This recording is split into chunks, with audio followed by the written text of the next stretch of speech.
박수종의 뉴스 정면 승부. 안녕하십니까, 곽수정입니다. 추석 연휴 잘 보내고 계십니까? 오늘이 마지막 날이죠. 저도 미국에 좀 다녀왔습니다. 미국에 있는 동안 라스베가스 총격 사건도 있었고요. 혼란스러운 상황에서도 15분 만에 경찰 대응이 가능했던 것에 내심 좀 놀랐습니다.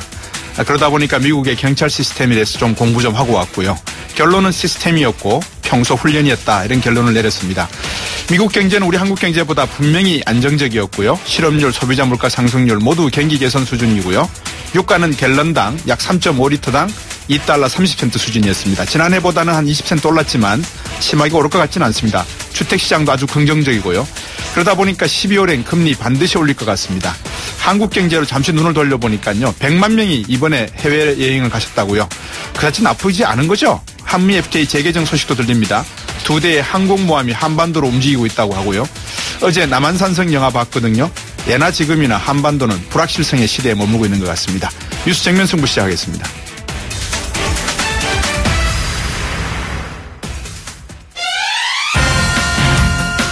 오늘 저희가 준비한 순서 말씀드리겠습니다. 이 적폐청산 기조에 대한 국민들의 기대가 크다. 여당이 전한 추석 민심이고요.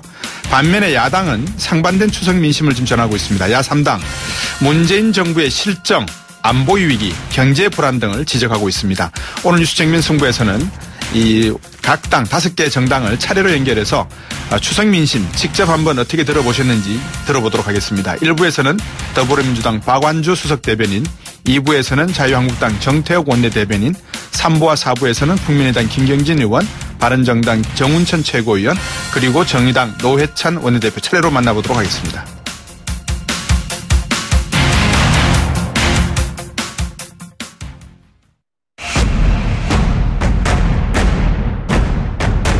박수종의 뉴스 정면 승부. 많은 유럽 국가들이 길게는 한 달 동안 휴가를 쓸 수 있다라고 하니까 우리도 언젠가 그 시절이 오면은 참 좋겠습니다라는 생각도 들더라고요. 한 10일 정도 치다 보니까 야, 이 참 휴가를 이 정도 보내면은 정말 좋겠다. 그만큼 소득은 또 많이 늘어야 되겠죠. 역대 가장 길었던 추석 연휴 끝자락이고요. 문재인 정부 들어서 첫 국정감사도 지금 준비하고 있습니다. 이 추석 동안 전해들은 민심은 정치권은 어떻게 지금 듣고 있는지, 어떤 전략으로 또 국정감사에 임할 것인지 오늘 뉴스 정면 승부 앞서 말씀드린 대로 5당 관계자 차례로 연결해서 이야기 들어보겠습니다. 첫 번째 만나볼 분은 더불어민주당 수석 대변인 맡고 있는 박완주 의원입니다. 안녕하세요. 네, 안녕하세요. 박완주입니다. 예, 우리 박완주 의원님 지역구가 어디시죠? 직접 한번 소개해 주시겠습니까? 네, 저는 충남 천안이고요. 충남 네. 천안 중에 3개 지역구 중에 천안을 지역의 국회의원입니다. 아, 그러시군요.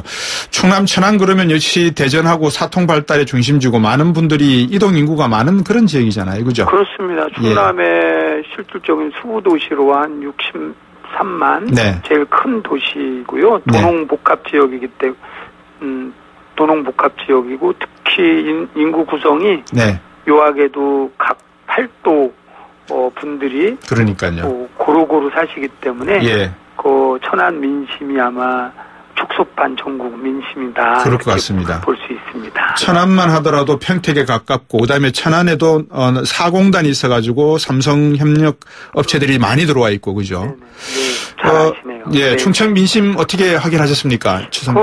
전국적으로 비슷하겠지만 우선은 문재인 정부에 대한 국정 운영에 대한 기대감이 아주 높았고요. 기본적으로 짧은 지난 4개월, 5개월 차 들어가지만 대통령의 그 서민적 소통 행보에 대해서 높은 평가들을 하고요. 또 하나 이제 새로운 대한민국 만들자라고 하는 이제 적폐청산에 대해서 상당히 기대하는 부분이 한편에서는 있었고요. 다만 이제 연휴가 긴 과정에서 언론에서 연일 보도됐지만 내일 10월 10일 또는 18일 이렇게 해서 한반도 안보 불안에 대해서 많은 걱정을 하는데 대부분은 한미 공조를 하고 국제사회하고 공동으로 압박을 지금 세게 하면서도 대화를 통해서 문제를 풀어야 된다는 부분에 대해서 상당 많은 부분에 대해서 동의하는 그런 말씀들을 들려주셨습니다. 주문도 들었고요. 혹시 남한산성 영화 보셨는지요? 아직 못 봤습니다. 아직 못 봤어요. 저 김훈 작가의 소설책은 읽어보셨는지 모르겠습니다. 아직 소설과 병자호란 이야기지 않습니까? 네네네. 후금이 청나라가 돼가지고 조선을 침략을 했는데 인조가 이제 남한산성으로 가는데 그 전쟁통에도 이 대화의 통로를 열어놓고 있었거든요. 네. 그래서 이제 후금 청나라의 칸하고 어떤 협상의 모습을 보여주는 그런 모습인데 말씀하셨습니다만 대화할 거는 해야 되지만 또 안보라고 하는 문제는 또 이게 나라를 뺏기지 않아야 된다는 절대절명은 또 당연한 거 아니겠습니까? 뭐 명백한 거는 제재와 압박에 대해서 더불어민주당이나 문재인 정부에서 허술하게 하는 것이 아니고 튼튼하게 이 국제 협조를 통해서 지난번 유엔 결의안처럼 2375호처럼 실질적으로 최고의 압박수위를 높이면서도 이 자체만이 끝이 아니고 목표가 아니고 결국에는 대화의 테이블에 나올 수 있는 가능성들을 계속 대화를 촉구해내는 것 또한 그게 고통스럽죠. 쉽지 않은 부분이긴 한데 이 병진하는 것 자체에 대해서는 국민들도 이해하시고 하고 동의해 주시는 그런 목소리를 많이 들었습니다. 보통 우리가 정권을 잡거나 정당의 활동 중에서 정당을 잡으려 할 때, 정권을 잡으려 할 때 보통 개혁은 1년 안에 성공하지 못하면 실패할 수밖에 없다라는 것을 하나의 맹제처럼 여기고 있지 않습니까? 네, 그렇습니다. 문재인 정부가 지금 들어서 4개월이 지나고 있는 상황, 거기에 안보의 문제, 또 한미 FTA까지가 있지만 경제 문제가 아직까지는 조금은 불투명한 상황. 그 과정 속에서 협치라고 하는, 연정이라고 하는 이런 숙제도 있는 것 같은데 어떻습니까? 이번 국민들 생각도 협치 문제만큼은 좀 고민을 해봐야 되지 않는가 이런 말씀들은 없으셨습니까? 아주 솔직하게 말씀드리면 그런 주문들, 특히 이제 여소야대라고 하는 거에 대해서는 국민들도 다 알고 계시는데, 지난번 그 투표 과정을 지켜보시면서 어쨌든 그 여당이 작기 때문에 야당과 항상 그렇게 국정에 대해서 대립각할 것이 아니라 좀 더 폭넓게 포용하면서 특히 인사에 대해서는 그 중에 많은 지적들을 받았죠. 폭넓게 좋은 사람들을 야당하고 협의해서 운영을 하는 것이 국민을 위해서 좋겠다는 얘기는 보수든 어르신이든 젊은 분이든 일괄되게 그런 안정적인 국정을 위해서는 협치가 필요하다는 말씀을 해주셨고요.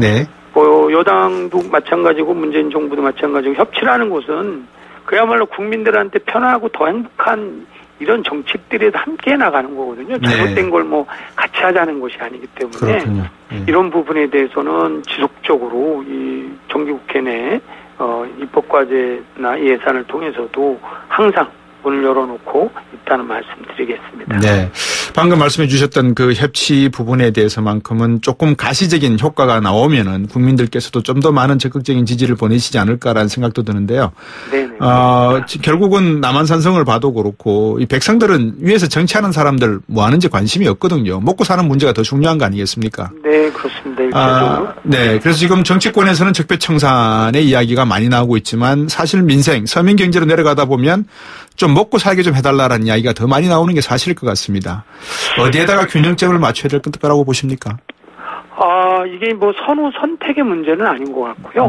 그러니까 문재인 정부 자체가 대통령께서도 그렇게 얘기하시지만 촛불 민심의 핵심은 이제 먹고 사는 문제의 기본을 위해서는 오래된 여러 곳의 그 적폐들, 그 기회의 균등이라든지 이런 게 아니고 기득권에 의해서 운영되는 이 시스템을 바꾸자고 하는 목소리가 지난 촛불 민심이었고요.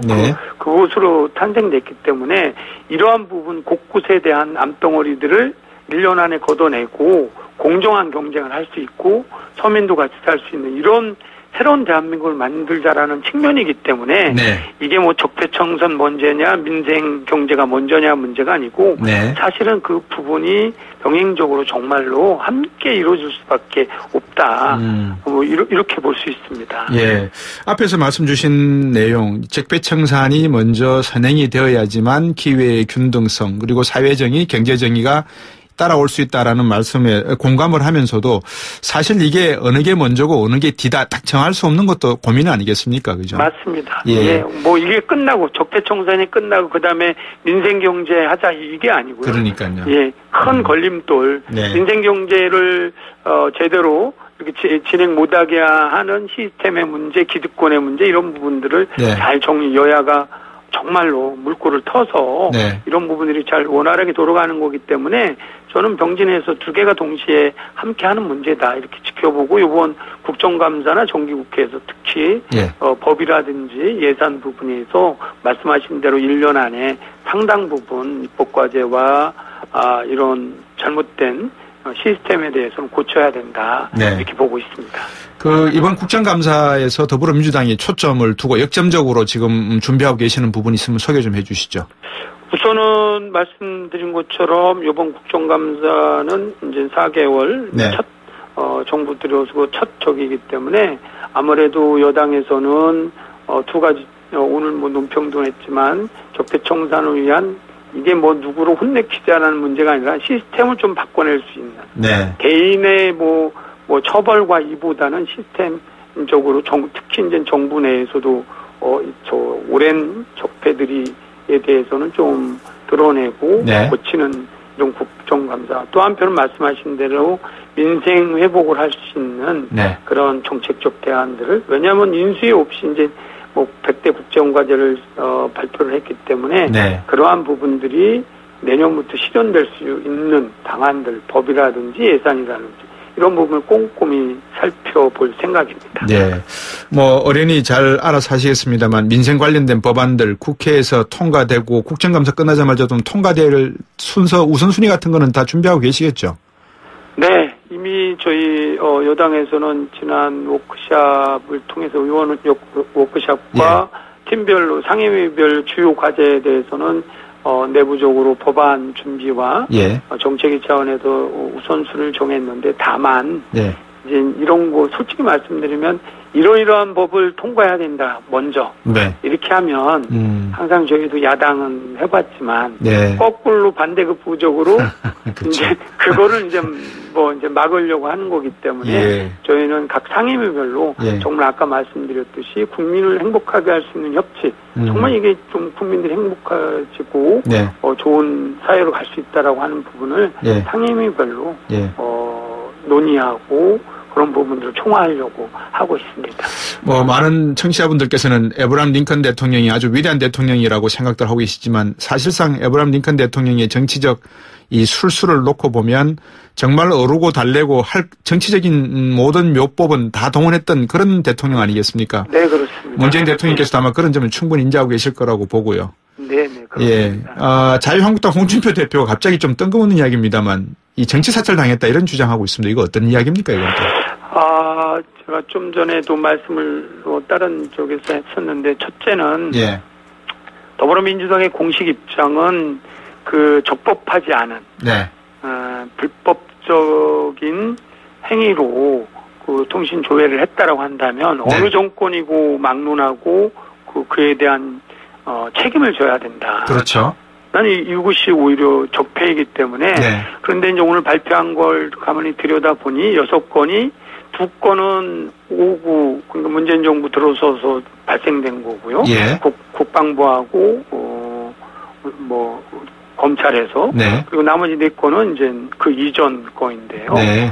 이런 부분에 대해서는 저는 어떠한 경우도 이게 모든 조회가 불법은 아니기 때문에 적법한 절차 여부를 우선 확인을 해야 되는 거고요. 네. 다만 지난 박근혜 정부 때에 이렇게 불법 감청 조회한 것이 총 조회한 숫자가 9,100만 건이었습니다. 그중에 31%만 예. 본인한테 조사를 했다라는 거 알려줬고 나머지는 또 다 알려주지 않은 예. 이런 박근혜 정부의 흑역사가 있기 때문에 예. 이거를 저는 그렇다고 이 적법하지 않은 만약에 이 정부에서 그런 기관에서 행위가 있다라면 그에 대한 마땅한 책임을 져야 되는데 네네. 이것을 너무 경강부에 침소봉대할 게 아니고 네. 반성도 함께 해 나가시는 것이 네. 일당 대표로서 바람직한 태도다 이렇게 생각합니다. 알겠습니다. 끝으로 한 가지 간단히 여쭤보겠습니다. 이 정의당 쪽에서 김현정 통상교섭본부장 교체 이야기 나왔습니다. 한미 FTA 개정 협상 놓고 이거 너무 정부가 일방적으로 미국에 베끼던 거 아니냐 이런 지적인데 어떤 입장이십니까? 이게 참 FTA 시작한 것도 민주당 정부에서 시작을 그렇죠. 한 거고요. 개정을 한 거는 이명박 정부 때 한 거고요. 예. 이런 이제 개정에 대해서는 이미 100일 문재인 대통령 100일 기자회견에서도 말씀하셨듯이 당당하게 개정 요구가 있으면 준비를 해서 맞서겠다. 예. 그런 부분인데 이것을 정치적으로 미국의 백기를 들었다. 라고 하는 것은 너무 침소봉대다라고 말씀드리고요. 네. 예. 물론 트럼프 대통령이 미국 측 요구가 꾸준히 예상되는 바가 있지만 우리도 네. 그거에 대해서 우선은 그 효과에 대해서 같이 공동으로 들여다보고 예. 그다음에 우리도 독수 조항이라는 것들이 지난 19대 때 많이 말씀드리지 않았습니까? 네. 대표적 ISD라든지 뭐 등등에 대해서 함께 논의할 수 있는 테이블 단지 무역 적자 흑자만의 문제가 아니고 이렇게 네. 폭넓게 양국의 이익이 될 수 있는 예. 조건들이 되는지 검토를 해야 되고 투명하게 해야 되고 네. 이미 지금 협상에 대해서는 이제 개시 절차를 이제 국내법에 의해서 이제 걸치는 과정이기 때문에 네. 정치적으로 오히려 뭐 미국의 백기를 들었다 이렇게 정치적 수사하는 것보다는 네. 초당적으로 우리 네. 국익을 위해서 함께 지혜를 모아야 되는 게 아닌가 예. 이렇게 생각을 하고 있습니다. 잘 알겠습니다. 청취자 여러분께서 ISD라고 하는 투자자 소송 제도라고 해서 아마 그거를 번역한 말이라 이렇게 이해하시면 되겠습니다. 오늘 말씀 잘 들었습니다. 감사합니다. 네, 고맙습니다. 더불어민주당의 박완주 수석 대변인이었습니다. 네, 오늘 핫 이슈 한 가지 2부 돌아와야 되죠. 예, 2부로 돌아오겠습니다.